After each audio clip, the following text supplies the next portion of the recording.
우리의 결혼은 양가가 다 반대했어요. 처가에 첫인사를 드리러 간 날, 들어가자마자 장인어른께 들은 말이 그랬어요. 천하의 도둑놈 같으니. 장인어른은 현관 앞에 우두커니 서 계셨고 말로 한 대 얻어터진 저는 신발을 벗지도 못한 채 고개만 숙이고 있었죠. 마음은 황당했지만 차마 장인어른의 눈을 못 보겠는 겁니다. 아내는 화를 냈어요. 아빠, 이건 좀 아니지. 일단 좀 비켜보세요. 시간 내서 왔는데 이렇게 세워두실 거예요? 결국 장모님이 오셔서 아내를 데리고 들어가셨고 저는 1시간 가까이 현관에 서 있다가 결국 무릎을 꿇었습니다. 절대 안 굶기겠습니다. 제가 뭘 해서든 먹여 살릴 자신 있습니다. 1시간을 고민한 끝에 한 말이었는데 장인어른께서 대답이 없으시더라고요.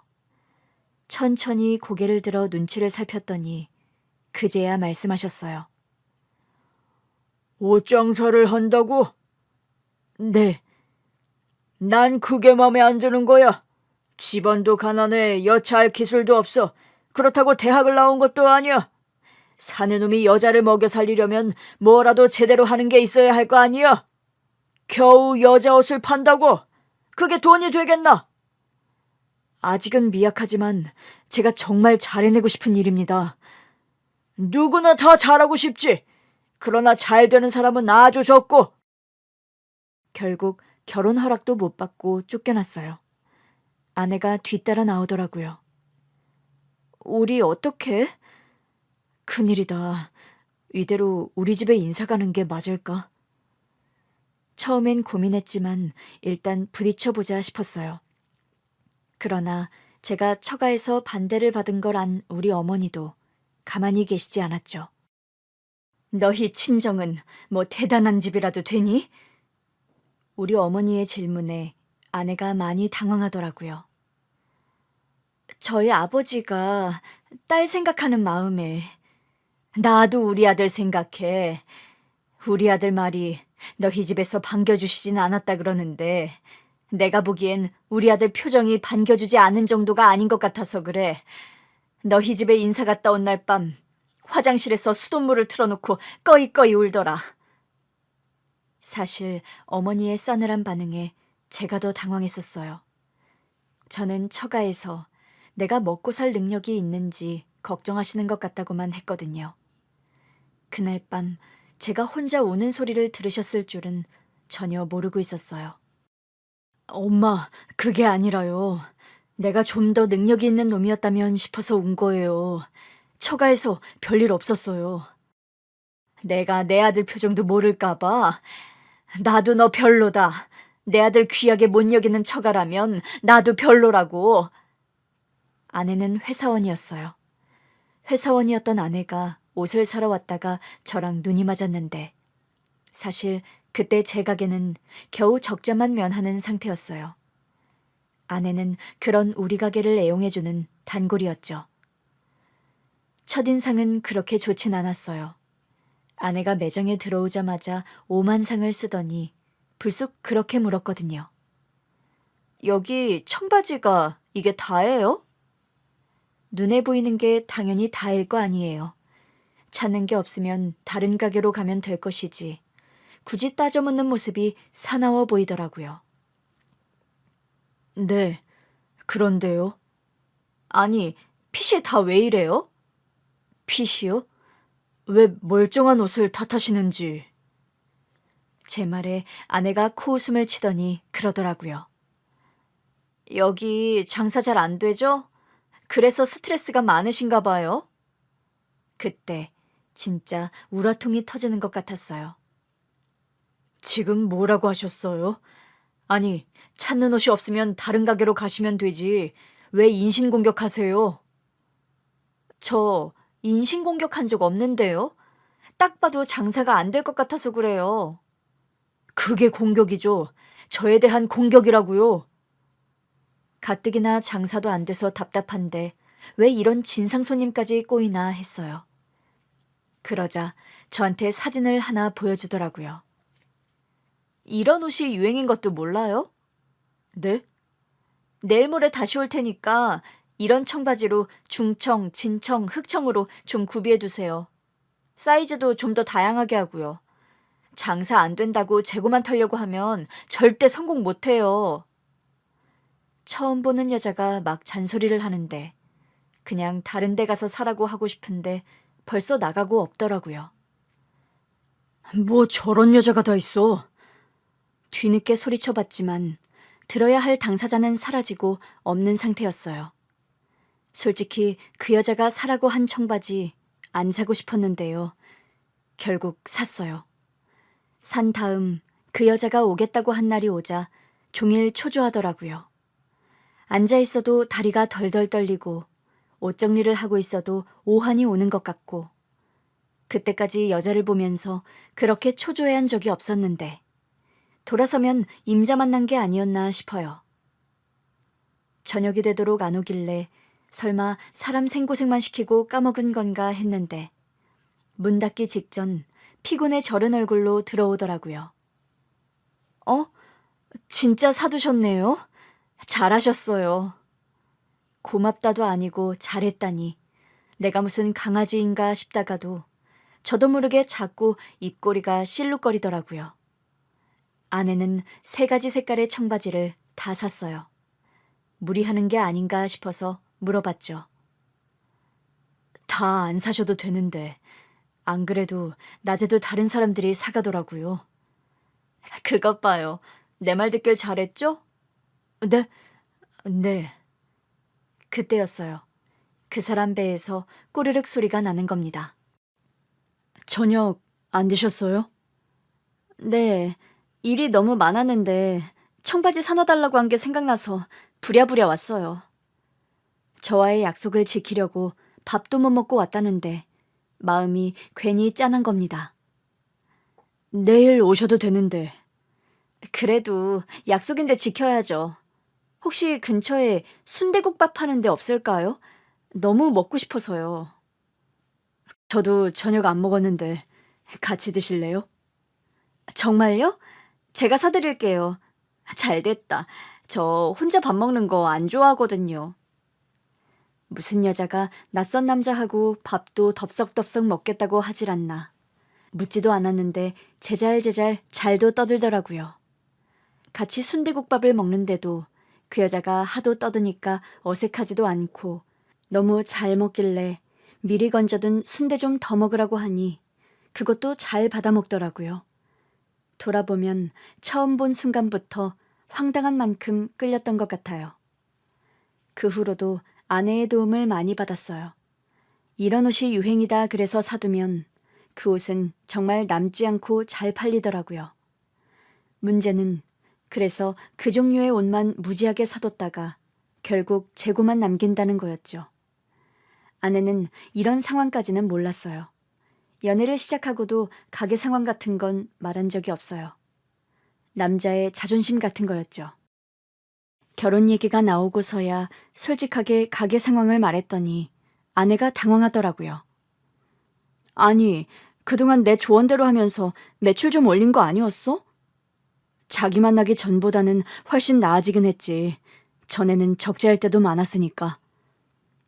아내는 잠깐 난처한 표정을 지었지만 곧 평소답게 결연한 투로 말했어요. 일단 결혼해서 경제 공동체가 되자. 그때는 내가 더 간섭할 수 있을 테니까. 흡사 아내의 선전포고였죠. 우리는 양가의 반대에도 불구하고 결혼했어요. 양가 도움 없이 우리끼리 결혼하겠다. 결혼해서 더 잘 살 자신 있다. 그랬더니 결국 양가 어른들도 어쩌질 못하셨죠. 실제로 결혼 후부터는 제 사업 상황도 월등히 좋아졌어요. 아내가 아예 2팔을 걷어붙이고 제 장사에 관여하기 시작했거든요. 아내의 센스 덕분에 옷 장사는 나날이 잘 됐고 온라인 쇼핑몰까지 열면서는 아내가 따로 회사에 다닐 필요가 없어졌어요. 아내도 아예 쇼핑몰 일을 같이 하게 됐거든요. 제 옷 사업이 성공한 건 파라리 아내의 도움이었어요. 사업이 안정될 때까지 아내가 계속 회사에 다니면서 제 일을 도왔거든요. 제가 업고 다녀도 모자랄 여자였죠. 사업이 안정되면서 임신 계획도 세웠어요. 딸이 태어나면서부터는 아내는 일보다는 육아에 더 힘쓰면서 사실상 재택근무를 해줬죠. 아내가 없었다면 저에게는 딸도 사업가로서의 성공도 없었을 거예요. 평생 호강시켜 주겠다고 이제부터 아내는 아이 키우고 엄마로 사는 삶에 더 집중할 수 있게 하겠다고 호언장담한 지 석 달도 안 지났을 거예요. 아내가 암 진단을 받았어요. 수술도 하고 항암 치료도 병행했는데 자꾸 암이 전이되더라고요. 아내가 딸이 1살 때 암 진단을 받으면서 사실상 딸은 엄마 품에서 자라지 못했어요. 양가 부모님께서 많이 봐주셨고 저는 사업과 아내 병수발을 병행하느라 정신이 없었죠. 그래도 아내가 낫기만 한다면 그게 딸을 위한 길이라고 생각하며 버텼어요. 그러나 결국 아내는 세상을 떠나고 말았습니다. 그 사이 딸은 4살이 돼 있었어요. 애가 할머니들 손에서 자라서 그런지 청국장도 잘 먹고 유치원에 가서도 애들하고 구수한 말투를 쓴다고 선생님들이 재밌어 하시더라고요. 그러나 아내를 보낸 저로선 엄마 품에서 못 자란 제 딸이 안쓰럽기만 했어요. 이제부터는 제가 키우겠다고 했더니 양가 부모님들이 걱정하시더라고요. 자네는 일해야 하는데 애를 어떻게 키우겠다고 그래? 지금까지도 나랑 사부인이 키웠으니까 초등학교 갈 때까지라도 우리가 봐줄게. 장모님, 허리 디스크 생기셨잖아요. 우리 어머니도 손목 수술하셨고요. 2분 하실 만큼 하셨어요. 그럼 내가 사부인보다 더 많이 볼게. 제가 아빠예요. 그간은 아내 병수발 때문에 못 키운 거고요. 엄마 품에서도 못 자랐는데 이제라도 아빠 품에서는 자라게 해야죠. 고집은 피웠지만 막상 데리고 오니 쉽지 않더라고요. 제가 어설프니까 딸이 자꾸 할머니들을 찾았어요. 그때마다 죄책감이 밀려왔죠. 아내 병소발만 신경 쓰느라 우리 딸이 좋아하는 것도 모르고 아빠가 돼서는 딸을 편하게 못 해주는구나 싶어서요. 처음에는 2분 어머니께 잠깐씩이라도 부탁을 드릴까 했는데 그냥 버텼어요. 딸도 저도 서로에게 적응할 시간이 필요하다고 생각하려고 했죠. 고맙게도 결국 딸이 저와 사는 일상에 적응을 해주더라고요. 반찬은 2분 어머니께 도움을 받았지만 그 외의 모든 건 제가 다 했어요. 덕분에 딸은 건강하게 잘 자라서 초등학교에도 입학하게 됐죠. 그 사이 양가 어머니들께 재혼 안 할 거냐는 말을 많이 들었어요. 심지어는 장모님이 더 하시더라고요. 이제 그만 다른 사람도 만나보고 해. 우리 애가 걱정할 것 같아서 그래. 우리 딸이 그랬잖아. 자기 가고 나면 좋은 사람 만나라고. 딸 생각해서라도 꼭 그렇게 하라고. 어머니, 저는 제 딸의 엄마가 돼줄 사람을 찾을 생각은 없어요. 아니, 왜? 자기가 낳은 자식도 아닌데 진짜 자식처럼 키워줄 여자가 얼마나 있겠어요. 그냥 부족하더라도 제가 더 정성껏 키울래요. 그럼 재혼 생각이 아예 없는 거야? 솔직히 한다 안 한다 하는 생각도 해본 적이 없는 것 같아요. 양가 어머니들이 그렇게 원하셨지만 저는 10년간 일도 하고 딸 키우는 데만 집중했어요. 그러는 사이 사실 마음이 가는 사람을 만나긴 했어요. 거래처 사장님이었는데 첫인상이 꼭 먼저 간 제 아내 같은 겁니다. 보통 거래처라고 하면 서로 예의를 지키기 마련이잖아요. 그런데 저를 보자마자 그러더라고요. 밥도 안 먹고 다니시나 봐요? 예? 아니, 피죽도 못 얻어먹은 얼굴로 장사를 하시면 어떡해요? 자고로 장사하는 사람은 넉넉해 보여야 해요. 제가 빈곤해 보이나요? 네. 저기, 일어나세요. 예? 계약 건으로 막 카페에 마주 앉았을 때였어요. 대뜸 일어나라고 하더라고요. 나갑시다. 밥부터 먹게. 다 먹고 살려고 하는 거잖아요. 아니, 좀 전에 커피 시켰잖아요. 아직 나오지도 않았는데. 테이크아웃해서 가지고 가면 되죠. 별 걱정을 다 하시네. 아내를 보낸 뒤 처음으로 아내 못지않게 거침없는 여자를 본 거였어요. 처음에는 아내에 대한 그리움 때문에 신경이 쓰이나 했어요. 그래도 좋은 거래처였다 보니 계약도 하고 그 후로도 한 번씩 볼 일이 있었는데 그때마다 자꾸 밥을 먹자고 하더라고요. 그때마다 자꾸 자존심이 상하는 기분이 들더라고요. 그래서 일부러 근육도 좀 키워보고 최대한 챙겨 먹으려고 했어요. 그랬더니 어느 날 불쑥 사장님이 저를 보며 환하게 웃더라고요. 이제 좀 보기 좋으시네요. 제가 괜한 오지랖을 떨었나 싶긴 한데. 그러면서 저한테 몇 겹짜리 거대한 반찬통을 내미는 겁니다. 제가 한 반찬인데 따님이랑 드시라고요. 혼자 딸 키우신다는 거 최근에 알았어요. 저는 말한 적이 없는데. 지난번에 급한 건으로 대표님이랑 연락이 안 돼서 사무실로 연락했더니 대표님이 학부모 상담을 가셨다는 거예요. 그래서 지금 근무 시간 아니냐고, 아무리 대표라도 막 자리 비워도 되는 거냐 그러면서 농담 반 진담 반으로 그랬더니 혼자 따님을 키우셔서 부득이하게 자리를 비우셨다고 죄송하다고 하더라고요. 아차 싶었죠. 왜 그렇게 피죽도 못 얻어먹은 몰골로 다니시나 했더니 마음의 상처가 깊으셨겠어요. 제가 실수했던 것 같아요. 제가 아무것도 모르고 떠들었어요. 죄송해요. 아니에요. 덕분에 저도 건강에 신경 많이 쓰게 됐어요. 해주신 말씀도 다 맞고요. 사업하면서 건강한 이미지를 갖는 거 중요하죠. 도움이 됐습니다. 이렇게 반찬까지 안 해주셔도 되는데. 그때부터 사람이 좀 다르게 보이더라고요. 직접 했다는 반찬도 하나같이 맛있었고요. 그렇게 알고 지내다 보니 친한 친구처럼 편해지기도 하고 자연스럽게 연애가 시작됐어요. 그러던 어느 날 그 사람이 저한테 청혼을 하더라고요. 우리 같이 살아볼래요? 결혼하자고요? 네. 우리 연애하고 있었던 거 아니에요? 맞죠. 맞긴 한데. 솔직히 난 자식을 낳아본 적도 없고 결혼도 안 해봐서 다 서툴 거예요. 그래도 친한 친구처럼 의리 있게 살 자신은 있는데 어때요? 의리 있는 건 알죠.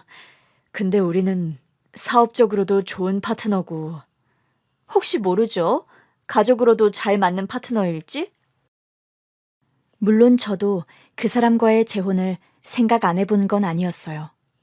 그러나 매번 그 사람이 초혼이라는 점, 저에게 딸이 있다는 점이 늘 마음에 걸렸죠. 그런데 우리 딸이 재혼을 찬성하더라고요. 난 아빠도 행복했으면 좋겠어. 사실 나는 엄마에 대한 기억도 별로 없잖아. 나도 엄마라고 부를 사람이 있었으면 좋겠어. 엄마로서 능숙한 사람은 아닐 거야. 사업하는 사람이기도 하고. 아빠가 좋으면 난 좋아.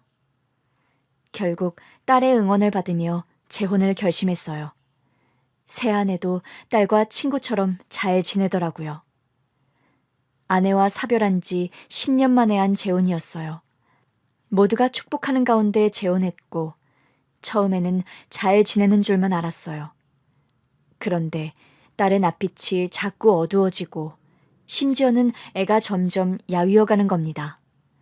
아무래도 이상해서 새아내에게 물었어요. 요즘 숙회 안색이 왜 그러지? 살도 많이 빠진 것 같고 혹시 당신 뭐 잘못 먹인 건 아니지? 당신 설마 내가 계모라 숙희한테 해코지라도 했다는 거야? 별 생각 없이 물어본 건데 아내가 발끈하더라고요. 오히려 그때까지는 별 생각이 없었는데 갑자기 의심이 드는 겁니다. 딸에게 물어봐도 아무 일도 없다고 하길래 집에 몰래카메라를 설치했어요. 딸 입장에선 무슨 일이 있다고 해도 말을 못할 것 같더라고요. 그렇게 카메라를 설치한 뒤 딸이 돌아올 시간에 맞춰 실시간 모니터링을 시작했죠. 그날은 일부러 일이 많다고 집에 늦게 간다고도 해둔 상태였거든요. 딸이 집에 오자마자 그대로 거실 소파에 드러눕더라고요. 그런데 아내가 같이 들어오지 뭐예요. 퇴근이 너무 이르다 싶은 시간이었어요. 일단 아내에게 전화를 걸었죠. 당신 어디야? 어디긴 회사지. 뭐? 왜? 내가 이 시간에 회사에 있는 게 이상해? 아니, 그게 아니라. 나 바빠, 끊어. 아내가 저한테 회사라고 거짓말을 하더라고요. 전화를 끊은 아내는 바로 딸을 화장실로 데리고 갔어요. 저는 영상에 나온 아내의 행동에 초조해 입을 틀어막았어요. 대체 뭐 하는 거야? 집에 가봐야 하나 싶던 차, 딸이 씻고 나오는 것 같더라고요. 아내는 딸을 방으로 들여보내더니 부엌으로 가서 밥을 준비하기 시작했어요. 혹시 음식에 이상한 걸 넣는 건 아닌가 봤는데 별다른 건 안 보이더라고요. 아내는 딸이 좋아하는 돈가스를 튀기고 있었어요. 저녁을 먹는 내내 아내가 딸의 밥 위에 반찬을 얹어주더라고요. 이것도 좀 먹어봐. 그만 먹고 싶어요. 왜? 너 좋아하는 수제 돈가스도 이만큼이나 남았는데? 그만 먹고 쉴래요. 그러나 딸은 영 기운이 없는 듯 했어요. 결국 딸은 이른 잠자리에 들었고 아내가 방으로 따라 들어가더라고요. 저는 급히 딸의 방 화면으로 넘어갔죠. 딸이 침대에 눕자 아내는 딸의 이부자리를 봐줬어요. 오늘 힘들었지? 그냥 졸려요. 알겠어. 얼른 자.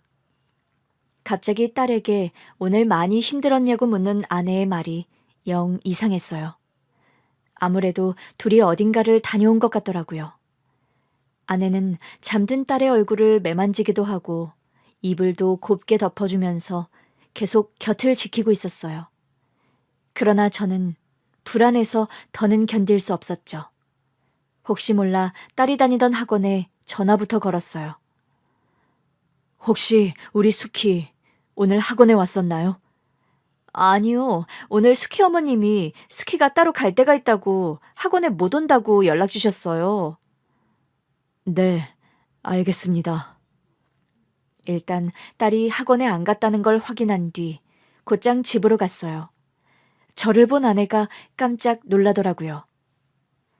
일 많다고 야근한다며 일찍 왔네? 저녁 먹을래? 당신 회사에 있다고 하지 않았어? 좀 전에 왔지. 그러면서 천연덕스럽게 거짓말을 하는 겁니다. 당신 솔직하게 말해. 오늘 어디 있었어? 그게 무슨 소리야? 당신 아까 내가 전화했을 때 집에 있었잖아. 아내가 당황하더라고요. 당신이 그걸 어떻게 알았어? 왜 거짓말했어? 어떻게 알았냐고. 아니, 요즘 왜 그래? 자꾸 날 의심하잖아. 애 안색이 안 좋으니까. 처음에는 별 생각 없이 물어봤는데 당신이 예민하게 반응했잖아. 당신이 괴물라서 못 믿는 거냐는 식으로.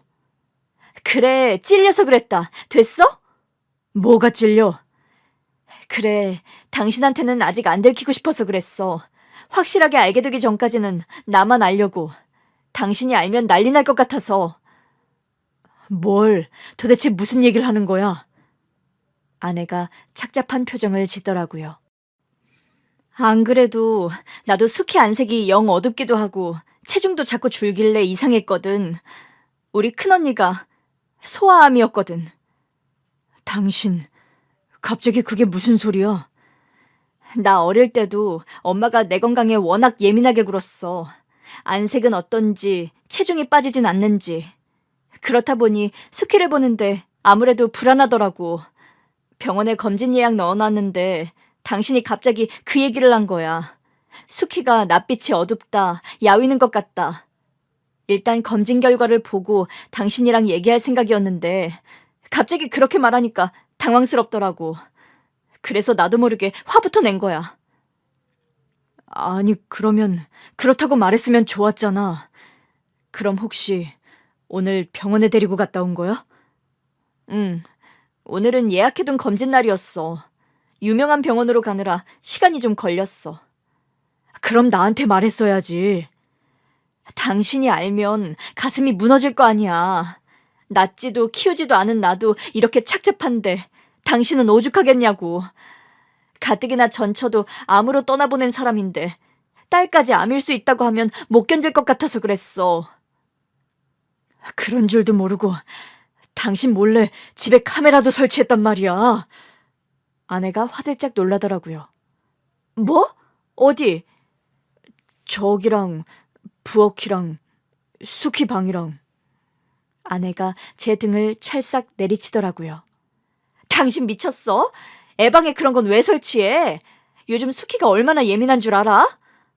나는 당신이 예민하게 반응을 하니까. 수키 자니까 수키 방에 설치한 거라도 빨리 떼. 가뜩이나 사춘기라 예민한데 카메라 단줄알면 난리나. 하루밖에 안 됐어. 당장 떼라니까? 저는 일단 아내 말대로 딸의 방에 설치한 카메라부터 뗐어요. 아내가 보더니 어이없어 하더라고요. 날 진짜 의심했다 이거지? 아니, 그게 원래는 아니었는데. 진짜 어이가 없다. 내가 자기 딸 잡아먹을까봐 걱정했다. 이거 아니야? 저는 아내 앞에서 무릎을 꿇었습니다. 전처 장인어른 앞에서 꿇고 처음이었을 거예요. 여보, 내가 잘못했어요. 아내는 그런 저를 어이없다는 듯 내려다보더라고요. 그날 밤 전처 장모님께 전화를 받았어요. 수키는 잘 지내? 새엄마랑은 어때? 잘 지내요. 근데 문제가 하나 생겼어요. 문제? 제가 새아내를 의심했었다고 말하자 장모님께서도 혼을 내시더라고요.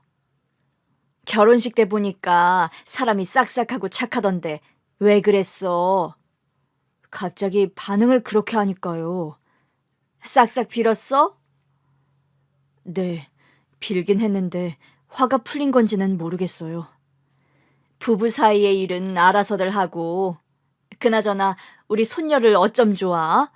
어디가 많이 안 좋으면 어떡하지? 부디 별일 아니기를 기다려봐야죠. 무슨 일 있으면 바로 연락해줘. 내 도움 필요하면 언제든 말하고. 그리고 무조건 빌어. 자네가 마누라한테 잘해야 마누라가 우리 수키한테도 잘하지. 그날 밤 먼저 누운 아내를 꼭 끌어안았더니 아내가 저리 가라면서 저를 밀치더라고요. 여보, 내가 미안해. 그게 섭섭한 게 아니야. 그럼?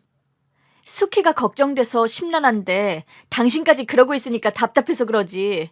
내가 미리 말 못한 건 미안하지만 당신도 걱정돼서 그랬어. 말 안 한 건 나도 미안해. 어쨌든 당신 자식인데 내가 엄마 노릇에 너무 몰입해 있었나 봐. 이런 게 계모의 서름인가 싶긴 하다. 여보, 그런 거 아니야. 나는 당신이 지금껏 수키를 안 키워봤잖아. 그래서 그렇게까지 깊이 생각할 줄은 몰랐어. 우리 딸이 새아내를 처음 만나던 날, 아내는 정말 딸의 친구 같았어요. 요즘 애들 하는 말도 다 알고 요즘 애들이 뭘 좋아하는지도 다 알더라고요. 그래서 이 정도만 해줘도 우리 딸 엄마로서는 충분하다고 생각했거든요. 내가 우리 딸내미랑 유행어나 주고받고 하니까 진짜 친구인 줄 알았어? 내가 수키랑 대화하려고 얼마나 공부한 건데. 공부를 했어? 엄청나게. 수키랑 처음 만났던 날부터 쭉 해왔어.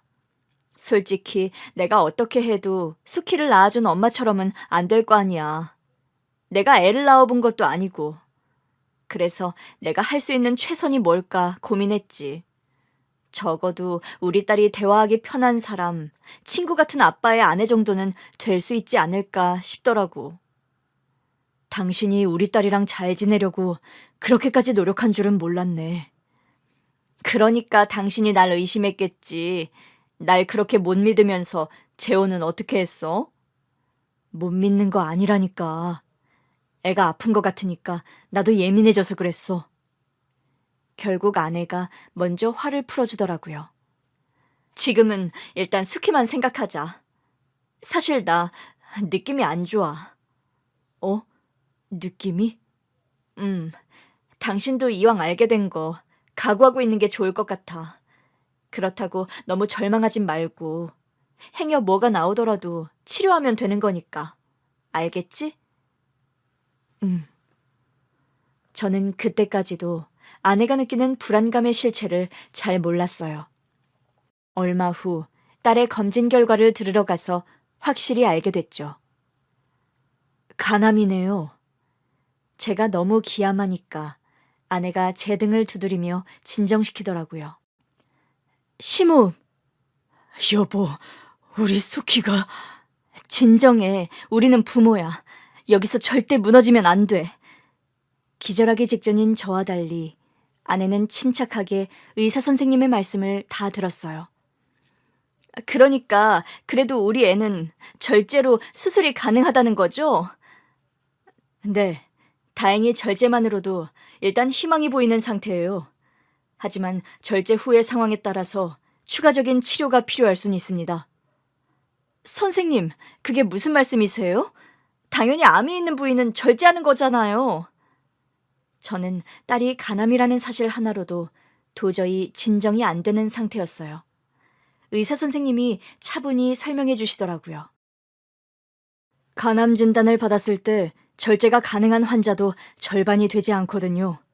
절제가 안 되면 다른 화학요법도 사용해야 하는데 절제해서 아예 제거를 못하면 확실히 생존율이 낮아져요. 그러니 불행 중 다행이라는 뜻이죠. 현재로선 다른 장기 전이도 없어 보이고 제가 보기엔 시어머니께서 빠른 판단으로 검진을 받게 하신 게 신의 한 수였다고 봅니다. 결국 제가 의심했던 제 아내가 딸을 살린 거나 다름없단 얘기더라고요. 병원을 나오자마자 저는 아내를 끌어안고 울었어요. 여보, 내가 정말 잘못했어. 내가 미안해. 당신이 우리 딸을 살렸어. 빨리 진단받은 덕에 수술만 하면 완치할 가능성이 높다잖아. 여보, 진정해. 어디까지나 수술 전이잖아. 우리 언니도 처음엔 의사가 그렇게 말했는데 막상 열어보니 범위가 커서 절제하고도 치료를 한참이나 더 받았어. 그때 언니를 생각하면 지금도 가슴이 아파. 얼마나 앙상하게 말랐었는데. 저 형이 그런 아픔이 있었는지 몰랐네. 지금은 아주 건강해 보이셔서. 다 우리 엄마의 노력이 있었지. 그러니 어쩌겠어. 우리는 이제 수키의 건강을 평생 책임져야 하는 사람들이 된 거야. 정신 똑바로 차려야 해. 얘부터 안심시키고 우리가 든든하게 곁을 지켜주자. 난 당신이 없었으면 진지게 무너졌을 거야. 내가 그럴까봐 말을 못했어. 전처도 암으로 보내고 딸까지 암이라니. 또 절망에 빠지고 있네. 우리 수키는 수술만 잘 받아도 회복 가능하다고 했어, 안 했어? 했지. 나도 알지. 근데 갑자기 수키 엄마 간병하던 시절이 생각나서 무섭네. 내가 옆만 지키면 어떻게든 회생할 줄 알았는데 결국 떠났으니까. 내가 우리 수키 어릴 때 지 엄마만 신경 쓰고 아빠 노릇을 못해서 애가 약하게 컸나? 나는 그냥 우리 딸한테 엄마를 건강하게 돌려주는 게 최선이라고 생각했던 건데 아빠라도 옆에 있어줘야 했나 봐. 갑자기 그게 마음이 아파? 다 내 탓 같아. 그런 줄도 모르고 당신한테 뭘 잘못 먹인 게 아니냐고 떠들었으니 내가 당신 볼 면목이 없다. 부모니까 자식이 아프면 다 내 탓 같은 건 알겠어. 근데 당신은 최선을 다했잖아. 나는 수키 처음 보고 깜짝 놀랐어. 엄마 없이 자란 아이 같지 않아서. 그건 장모님이랑 엄마가 잘 키워주셔서 그런 거고. 그래, 두 분 어머님이 잘 키워주셨잖아. 그러면 된 거 아니야? 수키도 할머니들 참 좋아하고 사랑 듬뿍 받은 덕에 나랑도 잘 지내잖아. 저러기 쉽지 않다. 심지어 사춘기 소녀가? 그런가? 그럼 우리 조카가 딱 숙희 나이잖아. 걔는 완전 주변이 어둠으로 덮여 있어. 누가 말도 못 걸어. 아내의 위로에 저도 모르게 웃음이 나왔어요. 아내는 참 어떤 상황에서도 저를 웃게 하는 재주가 있었어요. 저뿐만이 아니었죠. 간암으로 수술을 받는 우리 딸도 생각보다 담담했어요. 딸, 엄마가 너 수술 잘 받고 나오면 뭐 사준다고 했지? 새 스마트폰. 엄마가 벌써 예약 걸어놨으니까 너는 수술만 잘 받고 나오면 돼. 알겠지? 응. 그냥 눈 딱 감고 있다가 눈 뜨면 끝나 있을 거야. 아빠랑 엄마가 여기서 딱 지키고 있을 거니까 긴장할 것도 없고 무서울 것도 하나 없어. 알지? 아, 기 따가워요. 아까부터 계속 그 말만 했잖아요. 엄마가 더 긴장한 것 같은데. 아내가 마른 침을 꿀꺽 삼키더라고요. 인정. 내가 더 긴장한 것 같다. 딸이 까르르 웃더라고요. 우리 딸 잘 될 거야. 분명 그렇게 될 거니까 절대 걱정하지 마. 알겠지? 엄마, 나 안 무서워요. 엄마가 다 말해줬잖아요. 수술 못 받는 사람도 많은데 나는 수술 받을 수 있어서 감사한 거라고. 누구나 다 병원 신세를 지는 때가 있는데 나는 더 빨리 왔으니까 어른 돼서는 더 건강할 거라면서요. 당연하지. 어릴 때부터 건강 관리를 더 열심히 하고 살 거기 때문에 지금 건강한 다른 애들보다 네가 훨씬 더 건강하게 살 거야. 큰 이모가 그랬거든. 너 큰 이모 봤지? 키도 엄청 크고 튼튼한 거? 아내는 딸이 수술실에 들어가기 전까지도 계속해서 마음을 놓을 수 있게 이런저런 이야기를 건네줬어요. 저는 뭐 했냐고요? 저는 뭐 옆에서 오들오들 떨고 있었죠. 저는 물 한 모금도 안 넘어가고 그냥 머릿속이 새하얗더라고요. 그러니 아내가 옆에 있어서 얼마나 다행이었겠어요. 감사하게도 딸의 수술은 무사히 끝났어요. 의사 선생님도 환하게 웃으시더라고요. 제가 뱉어놓고도 많이 긴장됐는데 깨끗하게 제거됐습니다. 정말인가요?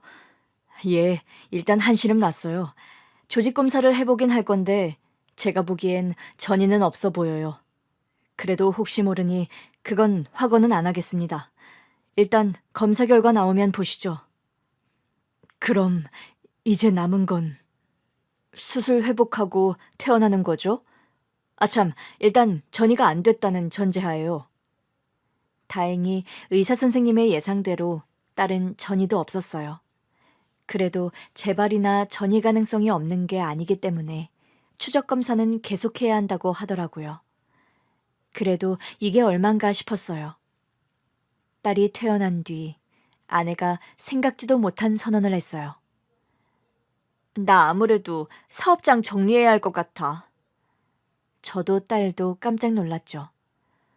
당신 일 좋아하잖아. 나도 내가 이런 결정을 하게 될 줄은 몰랐는데 아무래도 해야 할 것 같아. 지금 내 자식들한테 신경 안 쓰면 평생 후회할 것 같아서. 당분간은 집안일에 전념하다가 일하고 싶으면 당신 회사 가서 일하지 뭐. 설마 안 시켜줄 거야? 당신 같은 인재한테 일 안 줄 사장이 어딨어. 나는 좋은 거래처를 잃는 거라 아쉬운데. 내가 인수해서 같이 해볼까? 정말? 그럴 수 있겠어? 당신이 우리 집안을 위해 큰 결단을 하는데 내가 뭐라도 해야지. 어차피 당신이 운영 안 하면 누구한테든 파는 거잖아. 사겠다는 사람은 많아. 그래도 당신이 인수하겠다고 하면 나는 더 좋지. 근데 가족 할인 같은 건 없다. 당신이 돈 못 버는 것도 아니니까. 그런 거 안 바래. 당신이 열심히 일군 회사인데 당연히 제값 주고 인수해야지. 좋아. 그럼 그렇게 하는 걸로 할까? 근데 여보. 응? 당신 좀 전에 자식들이라고 하지 않았어? 혹시 당신한테나 남편이 아니라 아들이야? 제 말에 아내가 갑자기 웃음을 터뜨리더라고요. 그게 그렇게 해석되나? 그런 뜻으로 한 말은 아니었는데. 난 또 내가 이번에 우리 딸 수술할 때 너무 연약한 모습을 보여서 이제 당신한테는 남자로도 안 보이나 했네. 그건 아니고 사실은 어? 좀 더 이따가 말하려고 했는데 우리 딸 좀 더 회복하고 나서. 무슨 얘기? 오늘 한 얘기 말고 뭐가 더 있어? 그때였어요. 우리 딸이 그러더라고요. 아빠, 엄마 뱃속에 내 동생이 있어. 아내가 더 놀라더라고요. 딸, 그거 어떻게 알았어? 엄마가 토할 것처럼 우엑 이런 적 있잖아. 내가 무서워서 친구한테 말했더니 친구가 입덧이라고 했어. 친구가 입덧을 알아? 응, 자기 엄마도 동생 가졌을 때 그랬대. 그걸 알면서도 말을 안 했던 거야? 엄마가 내 걱정을 많이 하고 있었잖아. 사실은 엄마도 축하받아야 하는데 나 때문에 말 안 하는 것 같아서 마음이 아팠어. 아니야, 너 때문이 아니라 원래 가족은 기쁨도 슬픔도 같이 나누는 거잖아. 엄마가 나이도 좀 있어서 임신 안정기까지는 말하기도 좀 그랬어. 안정기? 아기가 잘 자라서 엄마 뱃속에 건강하게 자리 잡을 때까지 두고 볼 생각도 있었어. 다행히 지금은 안정기. 저는 너무 당황했어요. 당신이 입덧을 했다고? 아, 혹시 지난번에 속 안 좋다고 했던 그때? 다행히 입덧이 안심했어. 그래도 내가 눈치채야 했는데. 미안해. 내가 정신이 없어서. 아내한테 너무 미안하더라고요. 당신만 정신없었나? 나도 없었어. 사실 난 내 나이가 좀 있어서 임신될 줄도 몰랐는데. 여보, 고마워. 우리 숙희 동생이 생겼네. 완전 겹경사다. 아빠, 겹경사가 뭐야? 좋은 일이 연이어서 일어났다는 뜻이지. 정말 그렇네. 그럼 우리 할머니한테도 말해서 파티하자. 그럴까? 우리 부녀가 흥분해서 들뜨자 아내가 우리를 진정시키더라고요. 자, 주목. 내가 안정기에 접어들었다는 얘기까지 했지? 일단 여기까지. 내가 안정기인데도 회사까지 정리하려고 하는 이유는 딱 하나야. 일단 우리 딸 수키가 건강하게 회복할 때까지는 거기에만 신경 쓸 거야. 남들보다 늦은 나이에 임신을 했으니 더 기쁠 만도 한데 아내는 우리 딸을 최우선에 두고 있었어요. 그 덕분에 딸은 하루가 다르게 건강을 회복해 나갔죠. 그 사이 아내의 배가 불러왔어요. 아내가 만삭으로 거동도 힘들어하자 우리 딸이 엄마의 손과 발이 되어주더라고요. 엄마, 거기 미끄러워. 내 손 잡아. 딸도 한동안 학교에 가지 않고 쉬기도 했고 아내도 집에 있다 보니 둘이 아주 가까워졌더라고요. 어느 순간부터는 둘이 태생이 모녀지간이었던 것처럼 편해 보이는데 제가 부러울 정도였어요. 딸, 엄마 떡볶이 먹고 싶어. 엄마, 내가 사줄게. 에이, 너 용돈이 얼마나 된다고? 엄마가 쏠게. 나 용돈 많아. 솔직히 쓸 데도 별로 없어서 다 모았어. 그래서 진짜 네가 사준다고? 할머니가 아시면 엄마더러 계모라고 뭐라고 하실 것 같은데. 아니다. 네 아빠가 그럴 수도 있겠다. 부엌에서 두 모녀 먹을 저녁을 차리고 있는데 저 들으라는 듯이 그러더라고요. 저는 잽싸게 나와 석고되죄하는 심정으로 머리를 조아렸습니다. 여보, 제가 지금 두 분 드시라고 건강한 밥상을 준비하고 있는데 이러시면 안 되죠. 떡볶이라뇨. 수키야, 네 아빠 말투가 왜 저러니? 엄마가 중전마마인 것 같은데? 예, 맞습니다. 중전마마. 공주님, 두 분 다 일단 밥을 드시는 게 어떻겠어요? 아빠, 원래 임신했을 때는 먹고 싶은 거 먹어야 하는 거 아니야? 우리 딸 잘한다. 둘이 아주 한패가 돼서는 매번 저를 이겨먹는데 둘은 떡볶이를 먹고 저는 제가 한 밥을 먹는데 그렇게 서러울 수가 없었어요. 그러나 한때 아내를 의심했던 죄로 저는 섭섭한 티도 낼 수 없었죠. 그 사이 우리 어머니도 자주 우리 집에 오셨어요. 늘 음식을 한가득 해오셨는데 전부 우리 딸과 아내 먹일 보양식이었어요. 식기 전에 얼른 먹어. 그러면서 푹 꼰 닭다리를 아내 앞에 하나, 딸 앞에 하나를 놔주시더라고요. 저는 섭섭해서 물었습니다. 엄마, 내 계모예요? 넌 닭가슴살 먹으면 되잖아. 닭가슴살이 몸에는 가장 좋다더라. 그러나 저의 계모 발언에 아내가 정색하더라고요. 지금 계모 앞에서 계모 발언한 거야? 굉장히 경솔한 것 같은데? 딸, 지금 아빠가 나 들으라고 하는 소리니? 엄마한테 한이 맺힌 것 같긴 하더라. 나 아플 때 엄마가 계모라고 의심했던 것 때문에 지금까지 구박받는다고. 저는 결국 또 석고되지 할 수밖에 없었어요. 괜히 엄마한테 계모 소리 했다가 엄마도 그날의 일을 뒤늦게 알게 되셨거든요. 세상에, 애 아파서 병원 예약한 아내를 의심해? 막말로 생부는 넌데 넌 뭐 하고 있었어? 그게 제가 눈치가 좀 없어서. 눈치가 아무리 없어도 애 아빠가 애 아픈 건 알아야지. 저도 그런 것 같아서 말을 꺼낸다는 게. 이야, 내 아들이지만 못났다, 못났어. 어머니, 어머니라고 부르지도 마라. 내가 창피해서 진짜 넌 닭가슴살도 먹을 자격 없어. 어머니, 제가 잘못했습니다. 여보, 제가 다시 한번 사죄드립니다. 아내가 장난스럽게 웃더니 제 앞에 닭다리를 놔주더라고요. 얼른 드세요. 우리 모녀의 둘째 아들까지 키우느라 고생 많은 우리 남편님. 진짜? 내가 먹어? 제가 넙죽 받으려고 하자 우리 어머니가 제 등짝을 내리치시더라고요. 준다고 먹냐? 어머니, 제가 닭다리보다 닭가슴살을 좋아해서 그래요. 뭐? 그이 먹게 두세요. 사실 저 사람 고생 많아요. 우리 먹여 살린다고 종일 일도 하지. 집안일까지 다 하잖아요. 사람 쓰자고 해도 여자 둘의 갓난아이만 있는 집에 누굴 부르냐고 안 된대요. 그거 하나는 마음에 드네. 나도 그건 좀 그래. 세상이 워낙 험해야지. 그래도 저 생각해주는 건 우리 와이프뿐이더라고요. 와이프가 준 닭다리를 맛있게 먹고 있으니까 엄마가 그러셨어요. 하여튼 남자는 평생 애야. 마누라가 닭가슴살 좋아한다고 했다고 맘 놓고 닭다리 뜯는 것 좀 봐라. 어머니, 너무 뭐라고 하지 마세요. 전 요즘 우리 신랑 보면 짠해요. 안 그래도 좀 야윈 것 같아서 어머니께 보약 좀 부탁드리려고 했어요. 어머니 잘하시는 한의원 있다면서요. 그러고 보니 좀 야윈 것도 같고.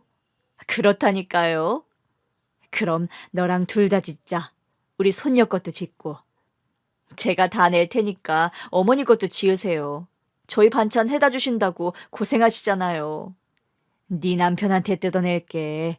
넌 걱정하지 말고 몸조리나 잘해. 결국 저는 어머니께 카드도 뺏겼어요. 그런데도 우리 둘째가 깨서 우니까 몸이 먼저 반응하는 저를 다시 자리에 앉히시더라고요. 국물까지 다 먹어. 내가 볼 테니까. 얼른 먹고 갈게요. 천천히 먹어. 어머니는 늘 제 아내한테 미안한 마음이 있으시대요. 잘난 여자가 자식 있는 남자한테 시집와서 고생하는 게 미안하기도 하고 감사하기도 하다시네요. 저도 같은 마음이에요. 저 잘난 여자가 날 뭘 보고 시집왔나 싶다가도 아내가 우리 식구가 되자마자 딸이 아팠잖아요. 진짜 내 식구가 맞나 싶긴 하더라고요. 힘든 일을 결혼 초장에 같이 겪은 탓인지 우리 가족은 더 빠르게 하나가 된 것 같아요. 그리고 또 우리 아내에게 잘해주시는 분이 계세요. 바로 전처 장모님이요. 산후조리 할 때 해주라며 연어며 미역이며 골고루도 보내셨어요. 그때마다 아내가 장모님께 직접 연락드렸죠. 어머니, 보내주신 것들이 다 싱싱하고 좋아요. 우리 신랑이랑 딸도 맛있대요. 아이고 참, 어머니는 무슨 시어머니 둘 모시는 줄 알겠네. 우리 수키한테 외할머니시면 저한테도 어머니시죠? 그러지 마라. 불편할까봐 수키 아빠 통해서 보낸 건데. 왜 저희 집에 안 오세요? 설마 제가 낳은 아들은 어머니 손자 아니라고 안 보고 싶으신 거예요? 어휴, 무슨 소리야? 보고 싶어서 수키 아빠한테 사진 좀 보내달라고도 했었어. 직접 와서 보세요. 그리고 수키 아빠가 연어를 잘 못 만져서 연어는 먹지도 못하고 있어요. 뭐? 그 싱싱한 걸 여태 안 먹었다고? 와서 좀 해주시면 안 돼요? 아내는 그렇게 전처 장모님을 우리 집으로 끌어들이는데 성공했어요. 오셔서는 아내 먹을 연어로 요리는 물론 숙희 좋아하는 반찬까지 다 만들어 오셨더라고요. 어머니, 그동안 이거 해주고 싶어서 어떻게 참으셨어요? 말로 못하지. 근데 새 식구가 불편할까 봐. 내가 전처 엄마잖아. 아내가 걱정해요. 어머니가 숙희 많이 보고 싶으실 것 같은데 말씀 못 하실까 봐요. 속이 참 깊은 사람이네.